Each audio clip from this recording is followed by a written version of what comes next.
예, 수요일 묵상의 시간입니다. 본능을 자극하는 문화의 힘은 본능을 제어하는 종교보다 강하다. 본능을 자극하는 문화의 힘은 본능을 제어하는 종교보다 강하다. 자, 이런 제목으로 오늘 묵상 또 함께 나누겠습니다. 자, 우리는 이번 주간 다니엘서 이제 마지막 11, 12장을 살피고 묵상하고 있는데요.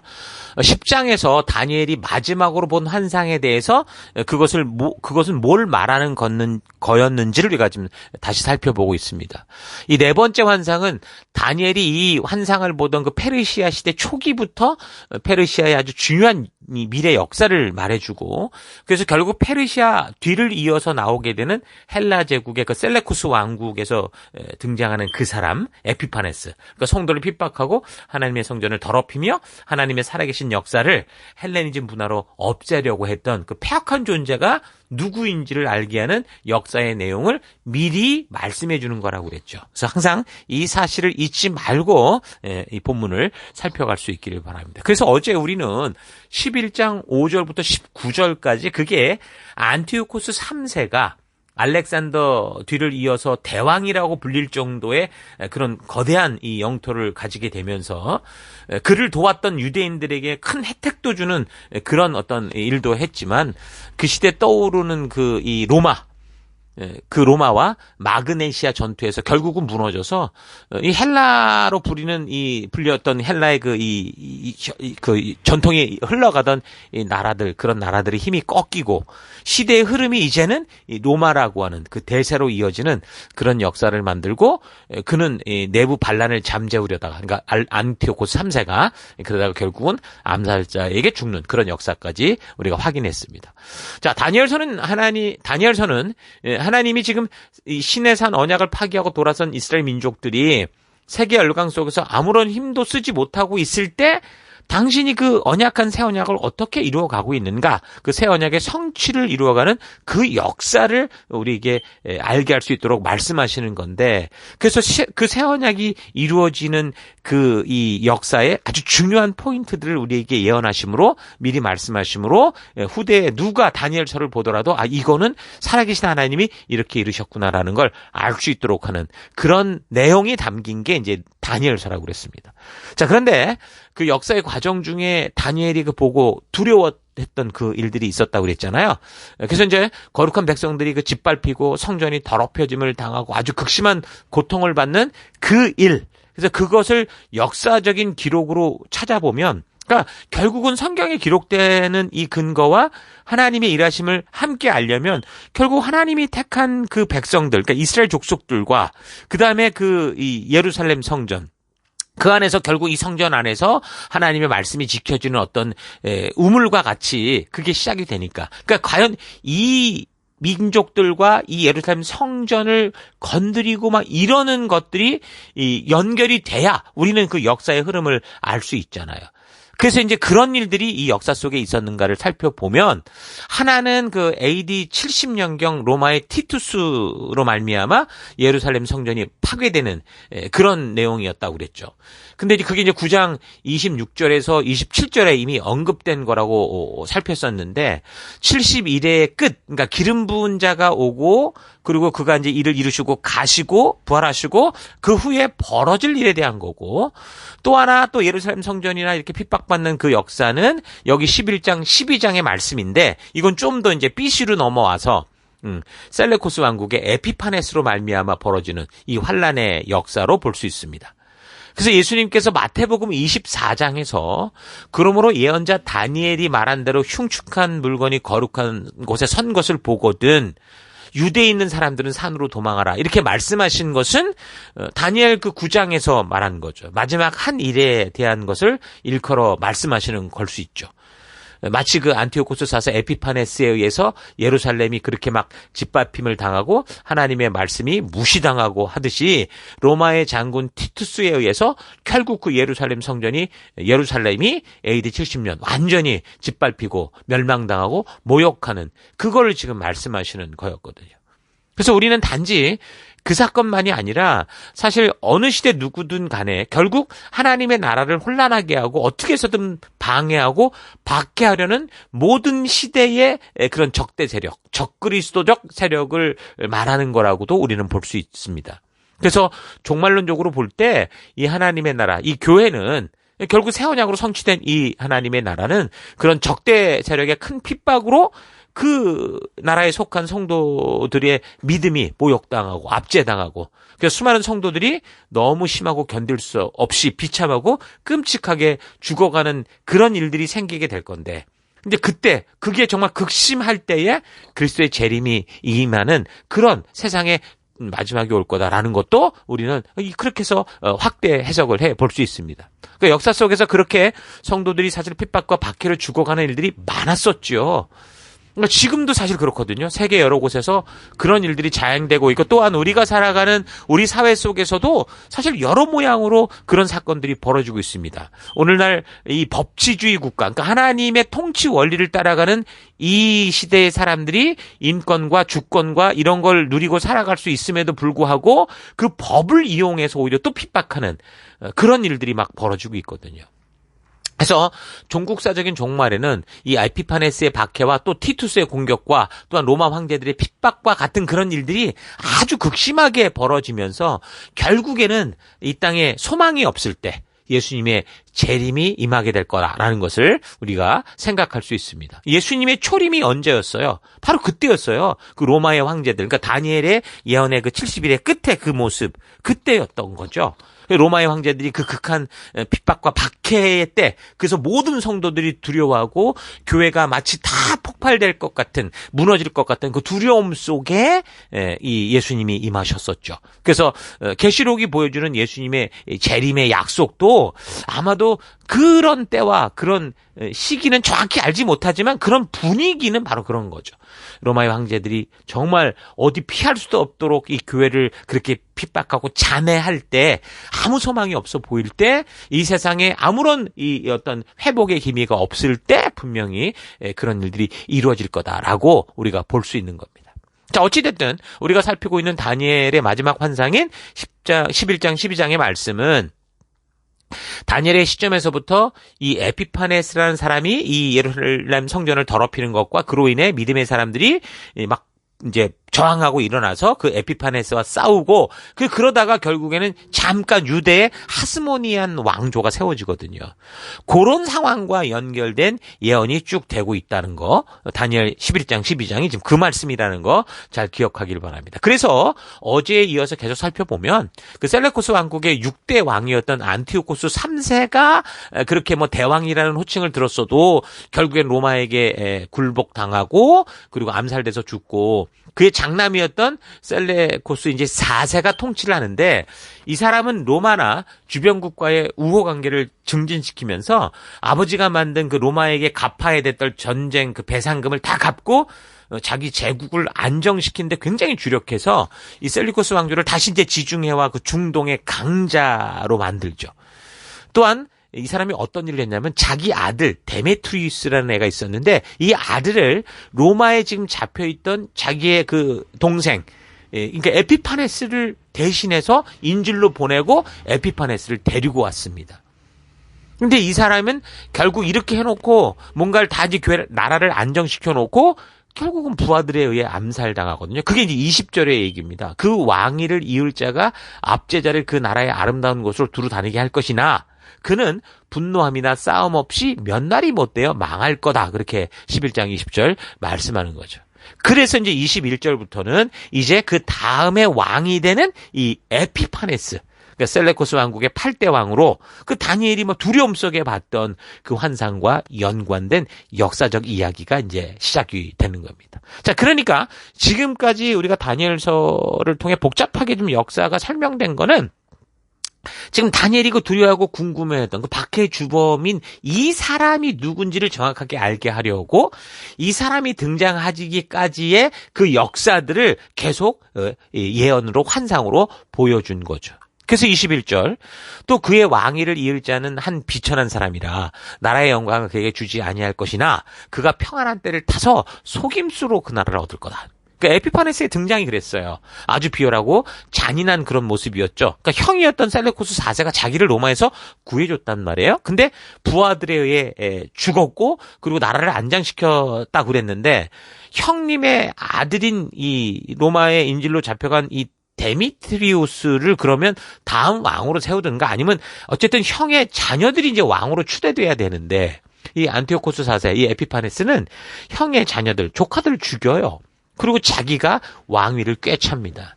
그래서 지금 21절에 예언하듯이 그가 이제 그런 식으로 나라의 영광을 그에게 주지 아니할 것이나 그가 평안한 때를 따서 속임수로 그 나라를 얻을 거다. 이 말이 그대로 이제 적용이 되는 거죠. 조카 대신 왕위에 오른 이 사실을 정당화 시키려고 이 사람이 속임수를 쓰고 악의적인 흉계와 권모술수를 부리죠. 그러니까 속임수를 통해 왕위를 지켜갔던 거예요. 그래서 22절 넘치는 물 같은 군대가 그에게 넘침으로 말미암아 패할 것이요 동맹한 왕도 그렇게 될 것이며 여기서 넘치는 물 같은 군대는 누구냐면 이 에피파네스의 형 그 셀레코스 4세를 암살했던 그런 사람들 이런 사람들을 말하는데 이런 그룹이 안티오코스 4세를 이겼다 그 말을 하는 게 아니고요. 그에 의해 그러니까 에피파네스에 의해 패하게 됐다라는 사실을 말합니다. 그러니까 이 개역 성경보다는 현대어 성경으로는 이렇게 돼 있어요. 22절 보면 11장 22절 그는 얼마나 못된 인간인지 자기를 반대하는 사람이면 백성들의 대표를 할지라도 가차없이 처형해버릴 것이다. 이렇게 얘기를 했고 새번역 성경에는 홍수와 같은 힘을 가진 군의 세력도 그의 앞에서 패하여 깨질 것이며 동맹을 맺고 왕위에 오른 왕도 그렇게 될 것이다. 이렇게 얘기를 합니다. 그러니까 새번역 성경이 어떻게 보면 잘 이해할 수 있게 해주는 말씀이라고 볼 수 있어요. 그러니까 각 번역본마다 어떤 부분은 바르게 좀 이렇게 잘 전달되는 게 있고 어떤 건 좀 더 강하게 의역된 게 있고 이런 게 많이 있어요. 그래서 우리가 이런 것들은 여러 성경을 비교하면서 볼 때 확실히 알 수 있습니다. 그러니까 넘치는 물 같은 군대라는 이런 의미는 결국 뭐냐면 홍수 같은 힘을 가진 군의 세력이다라는 거죠. 근데 그의 앞에서는 에피파네스 앞에서는 패해서 깨질 거다. 이렇게 이제 얘기를 하는 겁니다. 자, 그래서 에피파네스가 그렇게 자기의 힘을 쌓아가는데 23절이 말해주는 내용은 뭐냐? 다른 나라들과 동맹을 맺으나 끝내는 그 나라를 속이고 비록 그가 소수의 백성들을 다스린 통치자지만 점점 세력을 확장해서 패권자로 군림할 거다. 이렇게 얘기를 하거든요. 23절이. 그러니까 그의 조카였던 이 이집트 왕 프톨레미 6세. 이 왜 그러냐면 자기 이 형제 누이가 이쪽으로 시집을 갔단 말이에요. 그래서 이제 프톨레미 6세와 이제 평화 조약을 조카가 되는 이 사람과 이 남방왕 북방왕국으로서 이렇게 조약을 맺었는데 이 에피파네스가 아주 소리 없이 조약을 어기고 이집트의 여러 지역을 공격해서 먹어 들어가는 그 역사를 말하는 겁니다. 그러니까 이게 분명한 나라 대 어떤 그런 약속이 있는데 이런 짓을 하니까 백성들이 이제 원성을 높이게 되는 거죠. 그래서 이제는 백성들의 마음을 무마시키려고 이 사람이 처음에 그런 식으로 뺏어왔던 노약품들을 막 백성들에게 나눠주면서 환심을 사는 이런 짓들을 하기도 했거든요. 그러니까 마카비서라고 하는 다른 어떤 이 참조서를 참고해 보면 이런 이야기들이 나오고 있습니다. 그래서 어쨌든 에피파네스는 자기가 볼모로 잡혀갔었던 그 로마의 현장을 봤기 때문에 그 로마에 대해서는 좀 두려워하는 그런 마음이 있었습니다.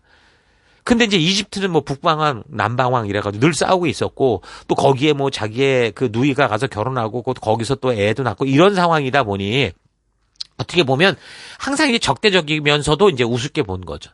그래서 그는 후에 자기 누이였던 이 클레오파트라의 아들, 그러니까 조카가 되는 이집트 톨레미 6세를 그래서 이제 공격해서 포로로 잡았다는 거죠.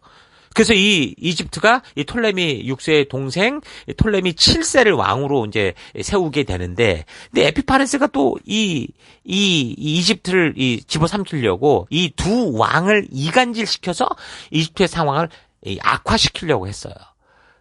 그리고 에피파네스는 스스로가 이제 이집트의 무슨 보호국인처럼 이런 식으로 행세하면서 막 약탈을 일삼으니까 그 이집트의 그 연약했던 톨레미 7세 대신에 또 그 삼촌이었던 톨레미 8세를 이집트에서 이제 왕으로 세우면서 맞서죠. 그래가지고 에피파네스가 알렉산드리아 이 도시를 포위 공격을 하려고 했는데 이게 빨리 이루어지지 않으니까 겨울이 왔고 그 겨울이 오면서 어쩔 수 없이 철수하게 됩니다. 그래서 겨울이 오면서 퇴각하는 길에 유대 땅을 밟고 지나가잖아요. 근데 그 땅을 또 헬라화 시키려는 그런 짓들을 하게 되는데 그게 이제 28절의 말씀입니다. 북쪽 왕은 전리품을 많이 가지고 그의 본토로 돌아갈 거다. 어쨌든 이집트를 짓밟고 이겼으니까 완전히 뭐 알렉산드리를 도시까지 점령한 건 아니었지만 그 돌아갈 것이다. 그러나 그에게는 거룩한 언약을 거역하려는 마음이 있어서 자기 마음대로 하고서야 그의 땅으로 돌아갈 거다. 그러니까 이 사람이 헬라화 정책을 계속하고 있었기 때문에 그 짓거리를 하고 돌아갔다 이 얘기를 하는 겁니다. 그리고 나서 에피파네스가 그 다음 해에 또다시 이집트를 공격해요. 29절 정한 때에 그가 다시 남쪽으로 내려가서 이집트를 치지만 그때는 전번과 다를 거다. 그래서 30절 이는 기띔의 배들이 이르러 그를 칠 것이기 때문이다. 이렇게 얘기를 하는 겁니다. 그러니까 에피파네스는 두 번째 침략에서 이집트의 그 알렉산드리아까지 아주 성공적으로 막 다 진격해 가서 이제 뺏으려고 했는데 프톨레미 왕국이 이런 위기가 오니까 로마에게 도움을 요청을 해요. 그래서 이제 로마가 기띔의 배라는 게 바로 로마의 배들을 말하는 거거든요. 그래서 이제 로마가 개입하게 되고 결국 그래서 실패하게 됩니다. 그러니까 로마의 힘을 알았고 두려워했던 이 안티오코스 이 4세는 그러니까 울분을 삼키면 결국 자기가 점령한 이집트의 다른 그런 지역들 그리고 저쪽 키프로스 영토까지 다 토해내야 됐어요. 그러니까 참으로 수치스러운 굴욕을 당한 거죠. 그러니까 여기가 지금 중요한 포인트인데 에피파네스가 로마에게 굴욕을 당하고 그걸 이제 복수를 해야 되겠다라는 생각이 있었기 때문에 어떻게 했냐면 자기가 점령하고 있던 큰 땅들, 나라들이 있었잖아요. 그래서 그 속국들을 전부 하나로 만들려는 어떤 그런 이 생각을 했는데 그러기 위해서는 이 헬라화 정책이 더 절실했던 거죠. 헬라의 사상과 문화와 이 종교를 가지고 온 나라를 하나로 만들려고 했던 거예요. 알다시피 뭐 여기 중동 같은 경우 지금 보면은 각 나라가 다 달라도 이슬람이라는 종교 하나 때문에 서로가 심지어 테러 단체까지 도와주고 이란 같은 경우 막 그런 식으로 할 정도로 이슬람이라는 이 종교로 뭔가가 하나가 되는 걸 볼 수 있죠. 그러니까 그렇게 하려고 했던 거예요. 그래서 계속되는 이 30절 내용 뭐라고 그 때문에 그러니까 로마 때문에 그는 낙심할 거다. 그는 퇴각하는 길에 거룩한 언약을 맺은 사람들에게 분풀이할 것이고 자기 나라로 돌아가서는 거룩한 언약을 저버린 사람들을 뽑아서 높이 앉힐 것이다. 그의 군대가 성전 요새 지역을 더럽힐 것이며 날마다 드리는 제사를 없애고 흉측한 파괴자의 우상을 그곳에 세울 거다. 그는 속임수를 써서 언약을 거역하여 악한 짓을 하는 자들의 지지를 받을 것이지만 하나님을 아는 백성은 용기 있게 버텨 나갈 거다. 이렇게 말합니다. 그러니까 로마에게 뺨 맞고 유대 민족에게 화풀이하는 식의 행동이라고 볼 수 있는데 사실 원래 이 에피파네스는 아까도 말한 것처럼 다인종 제국의 패권을 유지하기 위해서 헬레니즘적 종교화를 강력하게 강요하고 있었습니다. 그래서 로마에 의해 굴욕을 당하는 이것을 계기로 더 강하게 온 그 자기의 통치나 국가들을 헬레니즘화 시키려고 그렇게 이제 결심을 했는데 그러니까 이제 하나님만 믿고 유일신만 믿으면서 헬레니즘화 되지 않는 이 예루살렘 이 성전 그 이스라엘들을 더 핍박하고 더 억지 신앙을 강요하게 되는 그런 상황이 된 거예요. 그래서 11장 끝까지 내용이 이 에피파네스가 그때 그래서 이제 그 예루살렘과 그 백성들에게 했던 짓들을 이 얘기를 하고 있는 겁니다. 그래서 그 시기에 저질렀던 짓들에 대한 이야기와 결국 그에 대해서 저항하게 되고 반기를 들고 일어서는 유대 마카비 혁명이라는 이 역사의 바탕을 둔 그 내용들을 지금 다니엘이 환상으로 본 그 내용이 바로 11장의 내용인 거죠. 그래서 하나님께서 이렇게 세계의 역사에 분명하게 기록되어 남겨질 이 분명한 사건을 이렇게 다니엘을 통해 이렇게 기록하고 보여주심으로 후대에 하나님을 믿는 백성도 여러분과 저 같은 경우 이 다니엘서를 읽을 때 그리고 역사와 잘 비교해 볼 때 하나님이 이렇게 일하셨구나라는 걸 확실하게 알 수 있도록 분명하게 보여주게 하는 그런 말씀인 거죠. 그 당시 이집트 톨레미 왕조 같은 경우는 어쨌든 그들도 뭐 이 가나안 지역들을 늘 서로 뺏기는 일들을 했었으니까 그들이 통치할 때 이 헬레니즘 문화가 원래 다문화 수용 정책이 있었어요. 그러니까 문화를 다 수용하는 식의 그래서 섞어버리는 그런 이 정책이었기 때문에 적대적이지 않았거든요. 그러니까 이집트 톨레미 왕조는 그런 식으로 통치를 했어요. 근데 이제 셀레코스 왕조 같은 경우는 다신 종교 간에 위배되는 그러니까 자기들의 이런 것에 위배되는 것들을 특히 유일신을 섬기겠다 이러면 이제 여기에는 아주 그냥 강한 그러니까 그 문화의 독특성을 인정하는 게 아니라 그 종교의 독특함을 인정하는 게 아니라 짓밟는 그런 강력 정책을 피게 되죠. 강제하는 정책.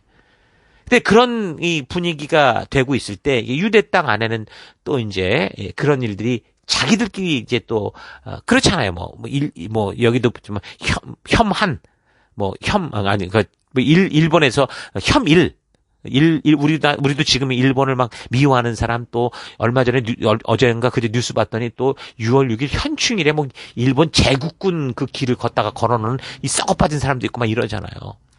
그러니까 이제 유대 땅 안에도 그런 일이 벌어졌던 거예요. 그러니까 사독 계열의 제사장이었던 야손이라는 사람이 이 안티오코스 4세에게 유다의 자기 이스라엘의 헬라화 정책에 내가 힘을 쏟겠다. 이래가면서 뇌물을 바치고 자기 제사장직을 꿰찬 거예요. 원래는 이 사람이 아니라 그 형이 원래 제사장이었는데 대제사장이었는데 그런 식으로 이 야손이라는 사람이 그걸 자기가 뺏은 거죠. 그러니까 대제사장 역할을 맡은 사람이 마치 일제시대 일본 문화에 편승한 그 친일파들이 더 유난을 떨고 그러면서 그 같은 민족을 핍박하고 막 어렵게 했던 것처럼 그런 짓거리를 한 거예요. 그러니까 그 시대에 그런 그 역사의 흐름 속에 늘 강대국에 짓밟히는 그런 상황 속에 이 이스라엘들은 어떻게 했어요? 대제사장직을 하나님이 율법을 통해 주신 분명한 명령이 있는데 그게 아니라 이제 성직 매매를 하고 있었다. 이렇게 볼 수 있는 거죠. 원래 솔로몬 정권 때부터 그 아론의 자손이었던 엘르아살의 후손인 이 사독 계열의 라인을 따라 그때까지 대제사장직이 이어져 왔었었는데 느헤미야서에 나오는 마지막 대제사장이 야뚜아라는 사람이거든요. 근데 이 사람 이후로부터 에피파네스 시절 그 대제사장이 원래 누구였냐면 오니아스 3세라는 사람이었단 말입니다.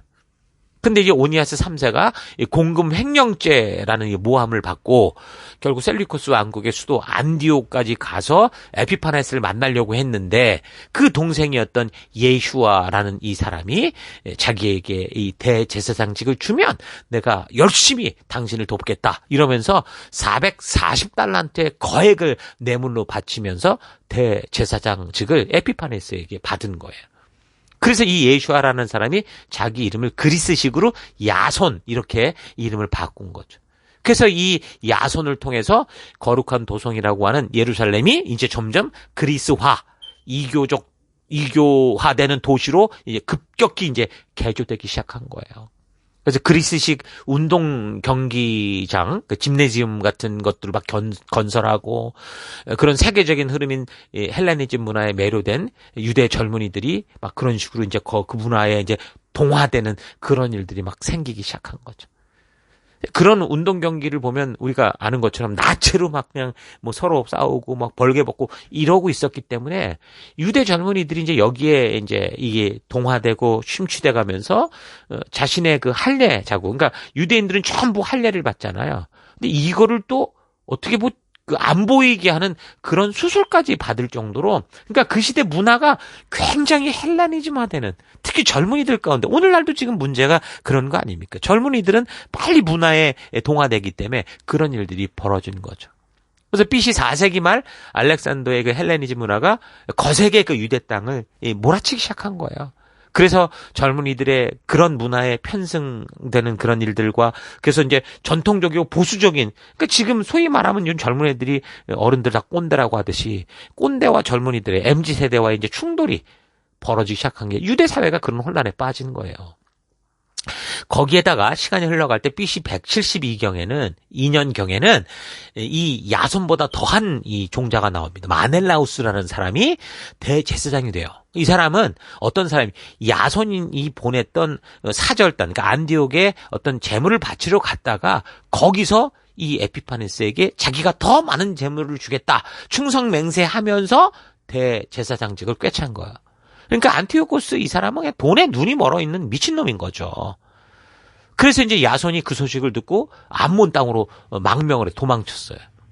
그래서 솔로몬 때부터 어쨌든 내려왔던 사독 가문의 이 제사장 계보가 일단 그때 끊어지는 거죠. 마넬라우스라는 이 사람은 뭐 기록을 뭐 일반 사제 계급에 속한 출신이 가문 출신이다 그랬는데 어떤 기록에는 베냐민 지파 출신이다 이렇게 얘기를 합니다. 어쨌든 이 사람이 대제사장이 되면서 유대 사회가 더 혼란에 빠지게 돼요. 비록 타락했고 어쩌고 저쩌고 해도 그래도 어쨌든 율법에 나와 있는 대로 사독 계열의 제사장들이 율법의 명령과 같이 그 일을 행하고 있었는데 이제는 하나님의 명하신 말씀과는 완전히 다른 그런 존재가 돈으로 재물로 이 위치를 그 대제사장직을 사가지고 그렇게 된 거잖아요. 그러니까 이런 사회 분위기를 볼 때 포로 귀환 후에 그 이스라엘들이 겨우 생존하고 있는 이 공동체가 그 와중에 말씀으로 이 변화되는 게 아니라 점점 이들도 세속화되고 있었다라는 거죠. 종교화되고 있었다라는 거죠. 그러니 이제 이런 일들이 그 사회 속에 벌어졌던 거예요. 그래서 이 마넬라우스라는 이 사람은 마넬라우스 이 사람은 사실 뭐 기록에 보면 이런 어떤 이 대제사장의 그 역할을 맡을 만한 그런 위인이 아니었다고 그러죠. 아주 잔인한 폭군의 기질이 있었고 야수 같은 이 포악한 성격을 지닌 그런 사람이었어요. 그래서 이 사독계열 혈통의 원래 대제사장이 야손 이전에 그 형이었던 오니아스 3세라고 그랬는데 이 사람을 암살해요. 그리고 자기가 에피파네스에게 약속한 돈을 줘야 되니까 예루살렘 성전의 기물들을 다 훔치고 막 자기 마음대로 쓰는 파렴치한 그러니까 하나님의 재물을 자기 마음대로 쓰는 그런 짓도 서슴지 않았죠.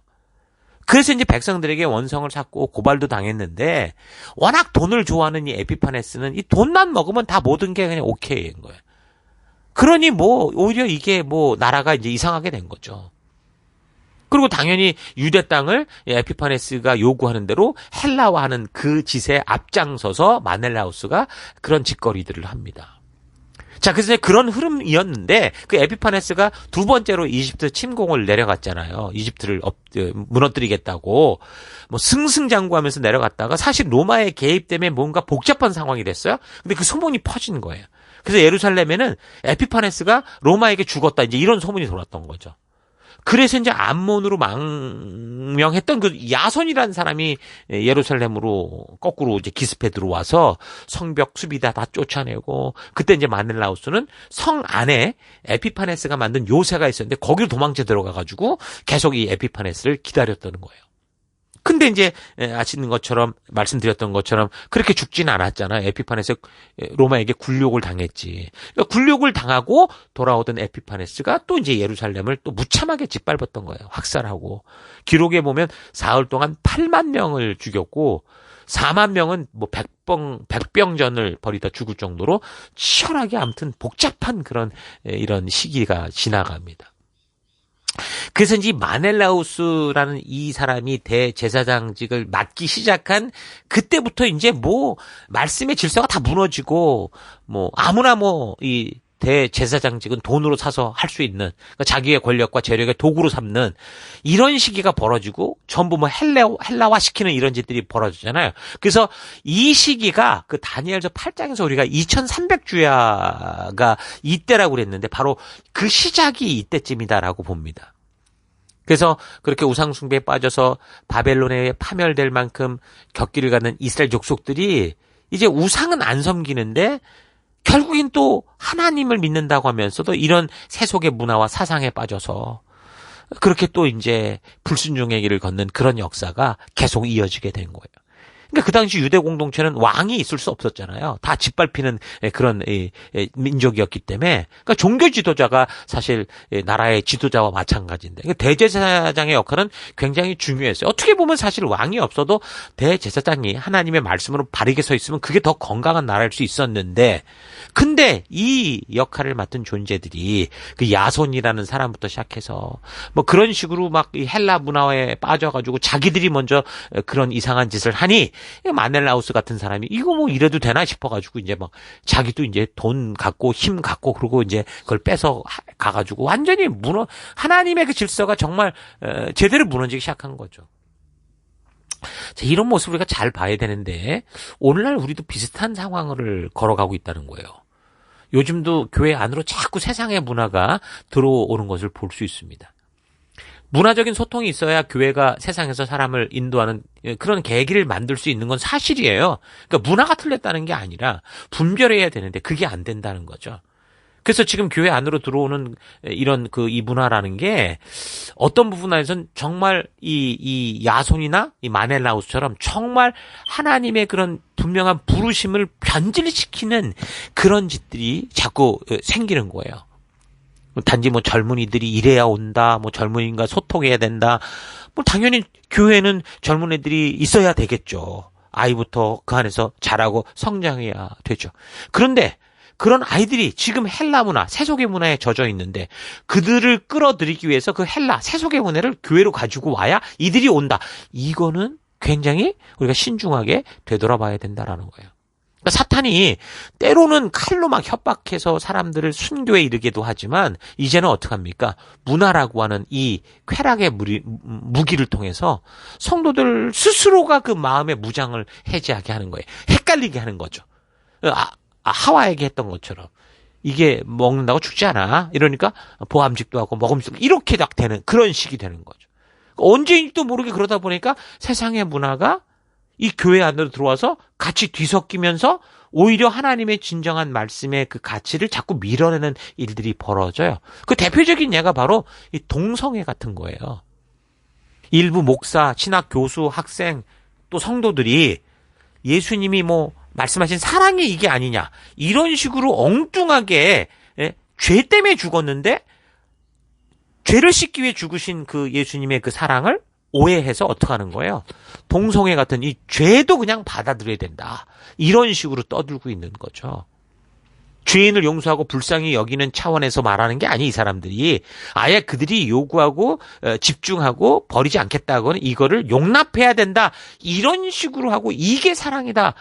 이게 지금 아주 이 헬레니즘 문화와 지금 이 아주 혼돈 속에 있었던 이스라엘의 모습과 똑같다라는 거예요.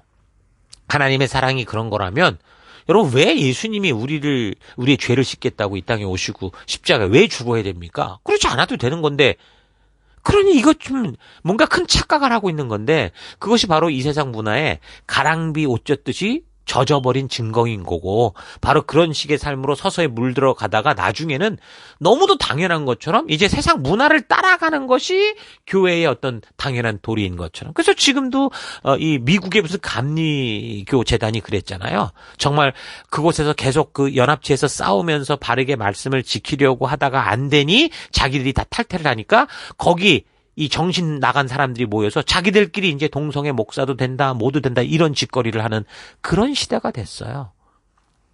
그런 헬레니즘의 거대한 문화 공격, 헬레니즘의 다신 종교 공격에서도 여러분 끝까지 근데 맞서서 싸우는 사람이 있었다라는 거 지금 성경이 아까 다니엘서에서 얘기해주고 있죠. 정확히 적용을 해보면 마카비 일가족 같은 사람도 있었다라는 거예요. 오늘 여러분과 제가 이 시대에 마카비와 같은 그런 우리 삶으로 서야 되는 겁니다. 그래서 비록 그런 사람들은 심하게 핍박당하고 정말 짓밟혔지만 결국 12장에 보면 어떻게 나오냐면 하늘의 군대 장관 미카엘이 일어나서 그들을 돕는 역사를 보여줍니다. 그래서 역사적으로는 그 한 가족이 봉기를 일으켜서 그 거대한 그 셀레코스 왕국과 대항을 하게 되고 그래서 결국에는 그런 하스모니안이라는 왕국 이 잠깐 역사 속에 이런 왕국이 세워지게 되는 겁니다. 자, 그래서 하나님께서 다니엘에게 이런 일들을 쭉 알게 하시면서 끝까지 언약의 말씀대로 살아가는 믿음이 얼마나 중요한지 이런 혼돈의 세대 속에 믿음의 백성들은 어떻게 살아야 되는지를 말씀해 주고 있는 겁니다. 자, 그래서 35절에는 이런 핍박과 환난을 통해 참된 신앙을 가진 자들과 그렇지 않은 자들이 분리될 거다 하면서, 그러니까 알곡과 가라지가 분리될 거다라고 그렇게 분명하게 말씀하죠. 11장 35절. 또한 지혜 있는 지도자들 가운데 얼마가 학살을 당할 건데 이 일로 백성은 단련을 받고 순결하게 되며 끝까지 깨끗하게 남을 것이다. 하나님이 정하신 그 끝날이 올 때까지 이런 일이 계속될 거다. 그러니까 이 땅은 어둠의 땅이에요. 이 어둠 속에서는 지금 성경에 보여주는 이 핍박과 이런 어떤 이 학살과 이런 일들이 계속 벌어질 거라는 거죠. 그런데 그로 인해서 가라지들은 전부 다 없어지지만 다 교회를 떠나가겠지만 그러나 끝까지 이것을 통해 믿음을 알고 바르게 서는 그런 알곡들이 있게 될 거다라고 말해주는 거죠. 그러니까 여기서 지금 말하는 이런 핍박 기간에 대해서 이 하나님이 정해놓은 시간까지 이런 일이 벌어질 거다라고 말씀하시는데 바로 이 기간이 그 8장에서 살폈던 2300주야가 될 거고 결국은 이런 마카비에 의해서 혁명이 일어나고 다시 되돌아오는 그런 시기에 이르기까지 이런 일들이 계속된다라는 거예요. 그래서 실제로 보면 그 BC 172년경 에피파네스에게 뇌물 주고 대제사장이 된 이 마넬라우스 이 사람이 어쩌면 야손일 수도 있는데 어쨌든 마넬라우스가 등장하면서 2300주야가 시작됐다고 보면 그때 아까 말한 것처럼 그 전체적인 분위기는 뭔가 나라가 전부 헬라화되는 그런 유행을 따라가는 그런 시기였는지 몰라도 근데 결국에는 그 안에 마카비 같은 사람이 혁명을 일으키고 대항하며 결국에는 어떻게 됩니까? 그러다가 결국에는 하나님의 어쨌든 그 말씀대로 서고자 하는 하모니한 왕조가 세워지듯이 그런 일들이 생기게 되지만 그러나 이제 계속 이제 짓밟히는 그런 일들이 2300일 동안 계속된다라는 거였죠. 그래서 이제 이 시리아 7차 시리아 전쟁이 벌어지게 되는데 이 안티오쿠스 4세가 이집트의 그 프톨레미 아까 말한 그런 이 왕조를 두 번째로 침략했다가 그러지 못해서 결국에는 어떻게 되는 겁니까? 로마의 개입으로 그들이 이제 물러날 수밖에 없었잖아요. 그래서 이제 그런 이 과정 가운데 자기들이 통치하는 국가를 더 헬라화시키겠다라고 결단을 했고, 그래서 이제 이 예루살렘으로 지나가면서 아주 이제 이걸 빌미로 해가지고 그렇잖아도 지금 이 야손 같은 사람이 암몬으로 도망쳤다가 마넬라우스를 쫓아내고 이러고 있으니 그러니 이제 완전히 이 에피파네스가 이 예루살렘을 아주 잔혹하게 핍박을 하고 가혹행위를 했던 거죠. 그래서 이 사건을 계기로 수많은 사람들을 죽인 것으로 끝나지 않았고 이 사람이 에피파네스가 성전까지 막 마음대로 들어가서 예루살렘 성전으로 다 더럽게 만든. 근데 그거를 인도했던 이 이스라엘 이놈이 바로 마넬라우스라는 거죠. 그래서 BC 167년 12월에 그렇게 예루살렘 성전에 거룩한 기물이 더럽혀지고 거기에 제우스 신당 갖다 놓고 제단에다가 이 더러운 성경에서 분명히 하나님이 부정하다고 말했던 그런 짐승으로 이런 짓들을 하고 제사를 드리고 그러니까 다니엘이 환상을 본 멸망케 하는 미운 물건이 거기 선다라는 게 바로 그 말인 거예요. 근데 그때 어떻게까지 했냐면 이 헬라화 정책을 정확하게 하겠다고 해가지고 이제 그 헬라화 시키는 그런 이 사람들을 다 보냈던 거죠. 안식일에 일하지 않는 자들 죽이고 마을 주민을 억지로 모아서 제우스 신에게 제사 드리게 하고 더러운 이런 그 물건을 취급되는 돼지고기 억지로 먹게 하고 그러니까 이보다 더 끔찍한 박해와 탄압을 함에 있어서 그 일의 주동자가 바로 마넬라우스라는 같은 동족인 이놈이 그런 짓을 한 거예요. 이 사람을 통해서. 그래서 그런 이 가혹한 시기가 3년 반이 지나가고 있었을 때 한 동네에서 또 그런 짓을 하러 사람들을 보냈다가 이제 전체 분위기가 그러니까 사람들이 억지로라도 그렇게 할 수밖에 없었을 때 그때 이제 이 마따디아 마카비 가족이 일어나죠. 이 제사장이었는데 이 사람이 이제 그렇게 행하는 사람들을 죽이고 또 그런 파견되어 와서 강제하고 있던 관련자들을 다 죽이고 그리고 이제 봉기를 일으킨 겁니다. 그래서 어쨌든 그렇게 이제 봉기가 시작돼서 계속 전쟁이 이제 이어지게 되는데 그래서 결국에는 이 예루살렘을 회복하는 거기까지 한 3년에서 3년 반 정도의 시간이 흐르게 된 거죠. 그래서 이런 일에 대해서 32절에서 그가 또 언약을 배반하고 악행하는 자를 속임수로 타락시킬 것이나 오직 자기의 하나님을 아는 백성은 강하여 용맹을 떨치리라. 이렇게 예언을 한 겁니다. 그러니까 믿음의 사람들은 어떠는 거예요? 폭풍과 풍랑이 와도 풀문불 속에 들어가도 찌꺼기처럼 없어지는 게 아니라 풀문불에 계속 담겨서 결국에 나오는 건 순금이잖아요. 퓨어 골드가 되잖아요. 그렇게 알곡과 가라지가 구분이 되듯이 진짜 믿음의 사람은 어려운 광야에서 더 빛나게 되는 거죠. 그래서 에피파네스 박해 기간 동안 수많은 사람들이 순교자들이 나왔지만 그래도 끝까지 목숨을 내놓고서도 하나님의 말씀대로 가고자 했던 그런 사람들과 또 그렇지 않고 이제 이런 시대의 흐름에 편승해서 그 마넬라우스 같이 그런 짓거리를 했던 그런 사람들, 이런 사람들이 함께 뒤섞여서 계속 복잡한 역사를 만들어내니 그 다니엘이 그걸 환상으로 이렇게 보고 느낄 거 아니에요. 얼마나 마음이 무겁고 힘들었겠습니까? 그런 이야기들이 계속됐던 겁니다. 역사 곳곳에서 성도들이 아무리 믿음이 좋아도 이런 최악의 일들은 이 악한 자들로 인해 벌어지게 될 건데, 우리가 그런 경우 어떤 삶을 살아야 되냐. 오늘 이 시대도 그럴 거예요. 지금 다 평안할 땐 지나가지만 저 자신도 모르는 거죠. 누군가 와서 목에 칼을 대고 성도들 앞에서 너 여기서 예수님 안 믿어. 그럼 너 살려줄게. 그러면 내가 무슨 짓을 할지 저도 모르는 거죠. 그래서 지금 분명히 내가 그런 이 상황 속에 무너지는 자가 아니라 끝까지 주의 길을 걷는 자가 되기 위해 저도 날마다 주의 말씀 앞에서 나를 저 복종시키며 끊임없이 주의 백성으로 나아가고자 애쓰는 거예요. 어쨌든 그래서 이제 에피파네스 같은 경우는 뭐 자기가 신이다 떠버리고 그러다가 자기는 나중에 신보다 더 높은 존재다 이렇게 막 11장 37절 보면은 37절을 보면 그러거든요. 그러니까 하나없이 높으신 하나님도 아주 우습게 여기고 날뛰고 하나님의 말씀 다 그냥 지 마음대로 막 태워버리고 하나님이 지키게 했던 거 다 못 지키게 하고 이런 짓들을 하다가 이미 말씀드렸던 것처럼 결국은 그가 이국 땅에서 몸이 썩어 들어가는 그런 고통을 당하며 죽으면서 마카비서라는 책을 참고해 보면 그렇게 하나님의 심판을 받았던 그런 얘기들이 나오고 있습니다. 쉽지 않은 일이지만 성도는 핍박자들로 인해 주눅이 들어서는 안 됩니다. 그러니까 그런 위기가 올 때 담대히 설 수 있는, 그러니까 다니엘이 그런 경우 아니에요. 젊어서 10대 때 잡혀갔는데 결국 그들이 섰던 것은 굉장한 기회가 있었는데, 나라에 굉장히 왕과 함께하는 그런 기회가 주어졌는데도 그들은 담대히 아닌 걸 아니라고 말하는 거룩한 분노 속에서 거룩한 결단을 하며 주의 뜻대로 설 수 있는 그런 일을 했던 것처럼 여러분 우리도 이런 말씀을 통해 그런 준비가 되어야 됩니다. 어떻게 이런 용기를 가질 수 있을까? 그 뭐 깡을 키워서 되는 일이 아니고요. 하나님의 진실한 마음을 만나서 거듭나야 돼요. 아, 하나님의 말씀이 이거였구나. 하나님의 마음이 이거였구나. 이렇게 이 말씀을 통해 하나님의 그 진심을 알고 의도를 아는 이 거듭나는 일이 있어야 사실 진정한 믿음의 용기가 생길 수 있다라는 거 잊지 마십시다. 자, 그리고 계속해서 이제 40절에서 45절의 내용을 보면 갑자기 얘기가 뭔가 흐름이 끊어져 보입니다. 그래서 이제 많은 사람들이 볼 때 말세에 적글이 있어. 그러니까 종말에 관련된 얘기가 아니냐. 이렇게 이제 해석을 하는데, 근데 생각해 보세요. 지금, 흐름상 천사가 지금 한 사건에 대해서 다니엘에게 쭉 얘기를 해오다가 뜬금없이 저 세상 뒷얘기를 이건 좀 무리한 해석 아니겠습니까?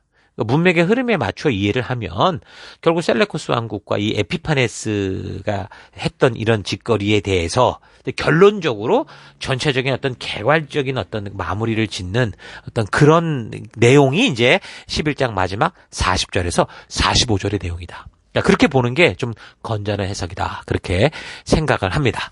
자, 그래서 이렇게 우리가 11장을 통해서 2300주야 사건이 어떻게 벌어지는지에 대한 다니엘의 환상을 살폈는데, 여러분 오늘 하루 결국 이 세상에서 사람에게 협박을 가할 수 있는 권세를 가진 자가 아니라 오직 하나님을 바르게 하는 이들이 믿음으로 더 강해져서 용맹을 떨치게 된다라는 이 사실을 붙들고 여러분 각자의 삶의 현장에서 정말 믿음의 용맹스러운 빛된 백성들이 되기를 바랍니다. 여러분 하나님을 바르게 알아야 돼요. 성경의 역사를 통해서 하나님의 진심을 만나야 해요. 그래서 그 하나님께서 우리에게 하늘 백성답게 살 수 하나님 나라 백성답게 살 수 있도록 주신 그 신의 산 언약, 신명기 언약 우리 잘 알아야 됩니다. 그 말씀의 가치, 하나님의 의도를 알아야 돼요. 그런 백성이 바로 새 언약 백성인 거죠. 그래서 언약 백성답게 하나님께서 우리로 하여금 이 땅에서 당신의 자녀답게 살 수 있도록 주신 이 가이드, 이 말씀을 바르고 온전히 알아서 우리가 어떤 상황과 환경을 만나더라도 믿음으로 분연히 일어설 수 있는 마카비 같은 우리가 됐으면 좋겠습니다. 헬레니즘 문화가 로마라는 나라의 정신세계를 사실 주도했었거든요. 로마는 어떤 힘을 가지고 있었지만 그 정신은 헬레니즘 문화와 사상이 주도했다고 역사가들이 말합니다. 그러니까 이 헬레니즘 문화는 굉장히 강한 힘이 있어요. 근데도 어쨌든 하나님의 말씀에 무장된 자들은 거기에 저항하게 되고 하나 되지 않으니 그래 핍박을 받았던 거죠. 그러니까 로마가 세계 곳곳을 힘으로 누리면서 막 길을 뚫었잖아요. 로마는 길을 만드는 나라였는데 그래서 세계가 로마로 통하게 하는 그 길을 만들었는데 그 길을 통해 군대들이 가는 곳마다 결국 헬레니즘 문화와 사상들이 계속 온 세계를 덮어가는 그런 일을 했던 거죠. 그 당시 그래서 야만이었던 지금의 그 유럽 사람들이 결국 그 발달된 문화를 누리고 싶어서 노마를 향해 달려들고 모이게 된 겁니다. 그 헬레니즘 문화, 오늘날로 말하면 지금 포스트 모더니즘 문화와 같은데 이건 말없이 강하죠. 왜냐하면 사람들의 입맛에 딱 맞는 맛있는 유혹의 힘을 가지고 있기 때문에 그래요. 그래서 오늘날 교회조차 그 당시 유대인 리더들조차 그 문화에 젖어들기 시작했고 나중에는 그 발달돼 보이는 문화를 스스로 유대 공동체에 서로 심겠다고 그렇게 나설 정도였죠. 오늘날 우리가 사는 세상 속에서 교회들 또한 이와 비슷한 짓들을 많이 하고 있어요. 교회 유명한 지도자들이 그런 문화를 앞다투어 교회로 데리고 끌고 들어오면서 인기를 얻고 막 사람들을 많이 모아서 마치 자기의 나라를 만드는 그런 일들이 생기죠. 여러분 그래서 깨어서 분별해야 됩니다. 오늘날 우리 눈에 보이지 않지만 에피파네스 같은 사탄의 문화가 정신없이 우리의 아이들로부터 젊은 청소년, 청년들의 생각과 삶에 파고들고 물들이고 있습니다. 그래서 하나님은 그의 성도들에게 뭐라고 그랬어요? 그 가정에서 자녀들을 바르게 교육하라 하시는 거예요. 자녀들이란 어린 세대, 아직 저들의 가치가 굳어지지 않은 상태를 말하는 거예요. 그래서 어떤 것이들은 이런 쉽게 물들 수 있는 그런 상태를 말하는데 바로 그런 시기에 하나님은 자녀들에게 이 하나님의 말씀의 기준을 바르게 심어라 라고 명령을 하셨던 거죠. 그러니까 사람들은 어려서 자기가 속해 살아왔던 공동체의 문화를 그냥 그대로 자연스럽게 배우게 돼요. 그래서 우리는 어려서부터 우리 아이들을 철저히 이 그리스도의 문화, 말씀의 가치 안에서 자라갈 수 있게 해야 됩니다. 헬레니즘 문화에 다 젖어버린 이 교회 문화가 아니라 오직 말씀 중심이 된 하나님의 문화, 유일한 하나님의 말씀의 가치 안에서 자라갈 수 있도록 해야 돼요. 자, 이런 사실 잊지 마시고 오늘 하루 우리가 처한 이곳에서 세상의 문화와 감염되는 그런 삶이 아니라 그리스도의 문화를 우리들의 친구, 우리의 공동체 속에 전하는 우리의 이 말씀을 전염시키고 그들에게 빛을 비추는 그런 삶을 살아가기를 주 여러분으로 축원합니다. 저는 하루도 힘내십시오. 잠시 기도하겠습니다. 하나님, 어려서부터 맑고 깨끗한 심령에 하나님의 말씀이 기준이 되도록 자리 잡도록 하는 게 얼마나 중요한지를 알면서도 우리의 자녀들에게 교육하는 것을 게을리했고 말씀을 바르게 알아가는 일에 나태했던 것 회개합니다. 성경을 통해 하나님의 진심을 알지도 못하면서 세상의 문화를 교회 안으로 들여와야 전도할 수 있다고 하면서도 마카비 시절 공동체 안으로 헬라 사상 문화를 전파하던 야손이나 마넬라우스 같은 그런 삶을 살아왔던 것 회개합니다. 하나님의 진심을 알리는 교회 교육에 집중하기 원합니다. 무엇보다 우리의 어린아이들, 청소년들, 청년들의 마음속에 세상의 문화가 아닌 그리스도의 문화, 말씀의 이 가치를 심어갈 수 있는 힘과 지혜를 모으는 교회와 성도가 될 수 있도록 인도하여 주옵소서. 본능을 자극하는 문화는 하나님 본능을 제어하려는 종교보다 힘이 세다는 거 잊지 않고 우리가 지혜를 얻어서 진정한 말씀의 가치로 온전히 우리의 자녀들을 또 우리의 함께하는 지체들을 말씀 위에 서게 하는 그런 우리가 될 수 있도록 인도하여 주옵소서. 그 길 가기 원합니다. 함께 하심을 감사드리고 예수님 이름으로 기도했습니다. 아멘.